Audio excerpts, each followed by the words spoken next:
आज हम एक ऐसे भगत की कथा पढ़ेंगे जिसको भगवत प्रेम के कारण भगवत भक्ति से दुर्गंध भी सुगंध में बदल गई थी। इतनी भक्ति उसने की थी, इतनी लगन थी भगवान के प्रति।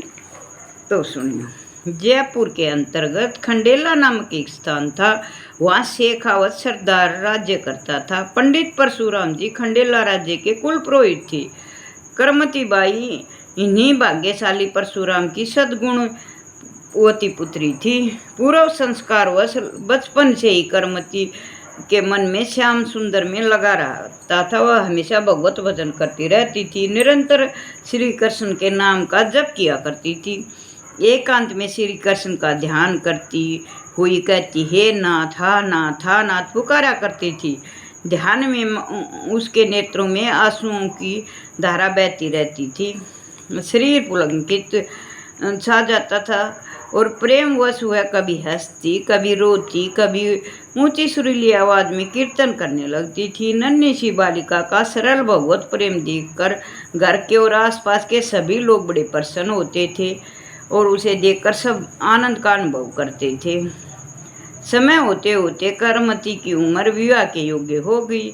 माता पिता सुयोग्य वर की खोज करने लगे, परंतु करमती को विवाह की चर्चा नहीं अच्छी लगती थी। वह लज्जावश माता पिता के सामने कुछ बोलती तो नहीं थी, परंतु विषयों की बातें उसे विष के समान प्रतीत होती थी। इच्छा न होने पर भी पिता की इच्छा से उसका विवाह हो गया, परंतु वह तो अपने आप को विवाह से पूर्व ही नहीं, पूर्व जन्म से ही भगवान को अर्पण कर चुकी थी।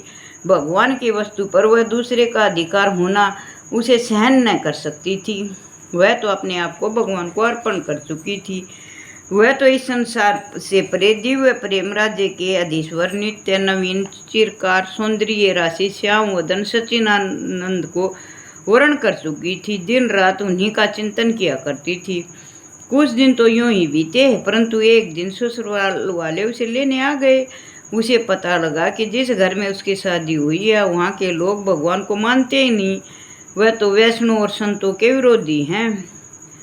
वहाँ उसे अपने प्यारे ठाकुर की सेवा का असर बिल्कुल नहीं मिलेगा और अपने शरीर और मन को विषय में लगाना पड़ेगा।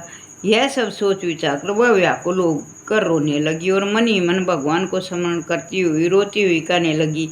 उसने कहा, नाथ, उस विपत्ति से तुम ही बचा सकते हो। मैं तो आपकी दासी हूँ। क्या यह तुम्हारी दासी आज जबरदस्ती विषयों की दासी बना दी जाएगी? क्या तुम इसे ऐसा कोई उपाय नहीं बतला सकते जिससे यह वरदान पूछ कर वहाँ की पवित्र दूली को, जिससे वह तुम्हारे वरदान में पूछ कर वहाँ की पवित्र दूली को अपने मस्तक पर धारण कर सके। घर में माता पिता बेटी को ससुराल भेजने की तैयारी में लगे हुए थे। इधर करमती दूसरे विचार में, दूसरे ही धुन में थी। रात को थक कर सब तो सो गए, परंतु करमती तो भगवान की प्रार्थना में लगी हुई थी।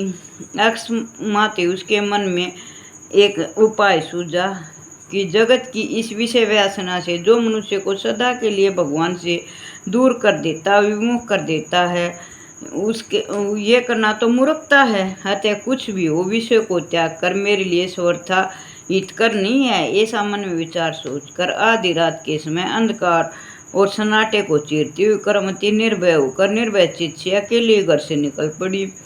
जो इस प्राण प्यारे मत वाले होकर निकलते हैं, उसी प्रकार किसी का भय नहीं था। आज तक से पूर्व करमती कभी अकेली घर से निकली नहीं थी, परंतु आज आधी रात के समय सब कुछ भूलकर दौड़ी चली जा रही थी। कोई साथ नहीं था, साथ है तो भक्तों का भगवान उसके साथ थे। उसी के धुन में लगी हुई भगवत भजन करते हुए चली जा रही थी। वह दौड़ी जा रही थी। रात में कितनी दूर निकल गई उसे कुछ पता ही नहीं चला। प्रातःकाल हो गया। वह तो भूख बुलाकर उसी प्रकार दौड़ी जा रही थी। उधर सुबेरा होते होते करमती की माता ने जब बेटी को घर में नहीं पाया तो रोती हुई अपने पति परशुराम के पास पहुंची और जाकर दुख संवाद सुनाया। परशुराम को बड़ा दुख हुआ। एक तो पुत्री का स्नेह और ऊपर से लोकलाज का भय। यद्यपि वह जानता था कि मेरी बेटी विषय विराग और भगवत भजन के कारण घर से गई है, तथापि गांव के लोग न मालूम क्या क्या कहेंगे उसके बारे में। मेरी सती पुत्री पर व्यर्थ ही कलंक लगेगा।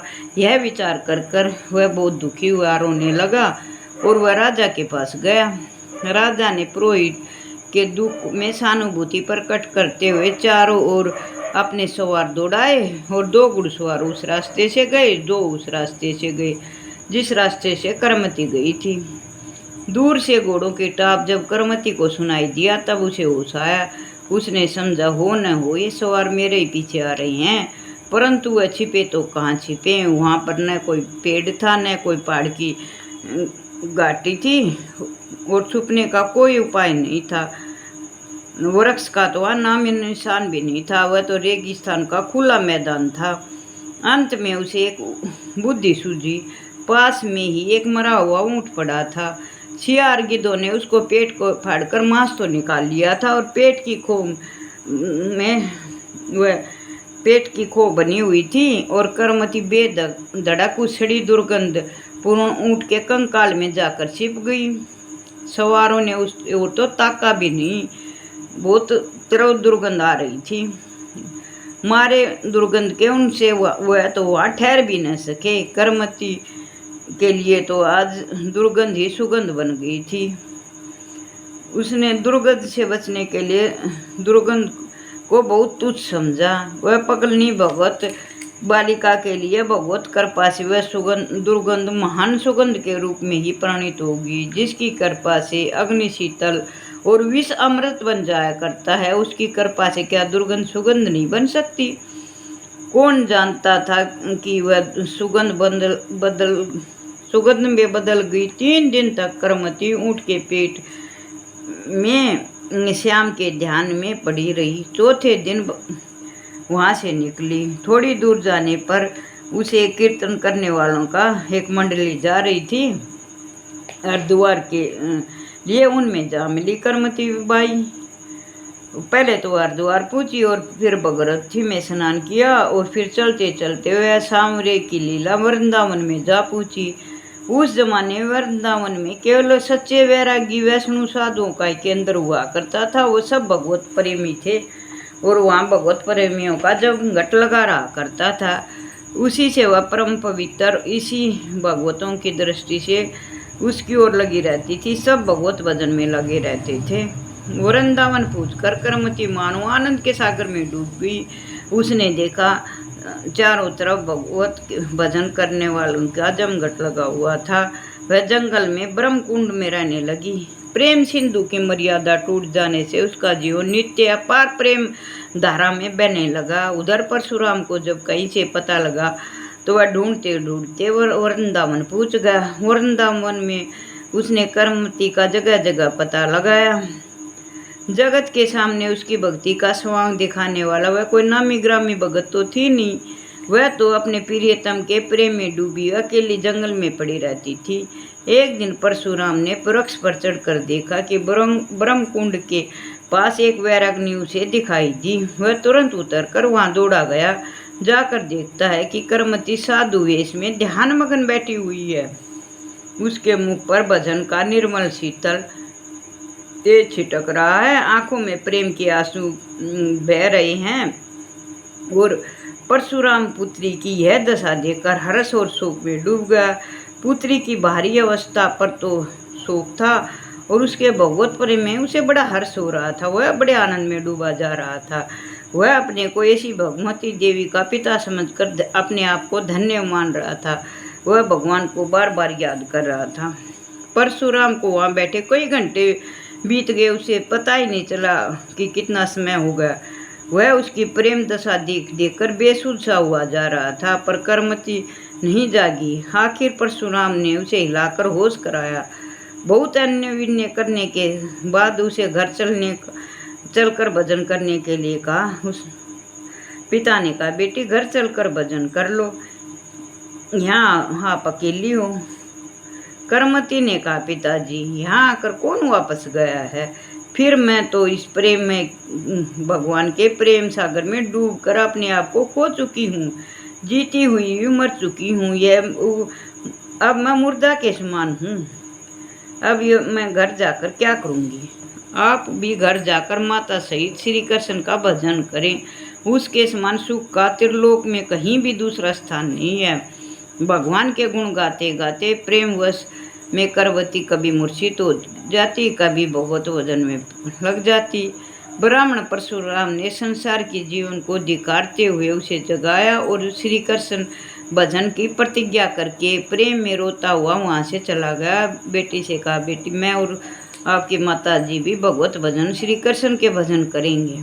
घर पहुंचकर उसने गृहिणी को पुत्री का समाचार सुनाया और कहा, ब्राह्मणी तू धन्य है जो तेरे पेट से ऐसी संतान पैदा हुई। आज हमारा कुल पवित्र और धन्य हो गया। धन्य हो ऐसी बेटी को। राजा ने जब यह समाचार सुना तो वह भी करमती के दर्शन करने के लिए वृंदावन आया। राजा ने वृंदावन पहुंचकर करमती को बड़ी प्रेम विभोर अवस्था में देखा। भजन करते हुए कभी रो रही थी, कभी हंस रही थी, कभी तेज तेज चिल्ला रही थी। राजा का मस्तक भी भगवत भाव से उसके चरणों में अपने आप ही झुक गया। राजा ने कुटिया न देने का उससे आग्रह किया करमती से, परंतु करमती ने इनकार कर दिया। भगवान के राजा के बार बार प्रयत्न करने पर, आग्रह पर उसने कुटिया बनाने की करमती ने इजाज़त दे दी। राजा ने कुटिया बनवा दी। बताते हैं कि वृंदावन में उसकी कुटिया के आज भी अवशेष हैं। धन्य है ऐसी करमती बाई को। बोलो करमती बाई की जय। करमती बाई बड़े ही त्याग भाव से रहती थी। उसका मन क्षण क्षण में श्री कृष्ण स्वरूप का दर्शन कर मतवाला सा हो जाया करता था। उसकी आंखों तो सदा ही वर्षा ऋतु छाई रहती थी। जो परम तप करते करते अंत में तपस्विनी देवी वहाँ देह त्याग कर गोलोक धाम को चली गई। बोलो भगत की जय। बोलो करमती की जय। बोलो भगत वत्सल भगवान श्री कृष्ण की जय। बोलो माँ लक्ष्मी की जय। बोलो विष्णु भगवान की जय। जय हो शिव शंभू की जय हो भोलेनाथ की जय, माँ गौरी की।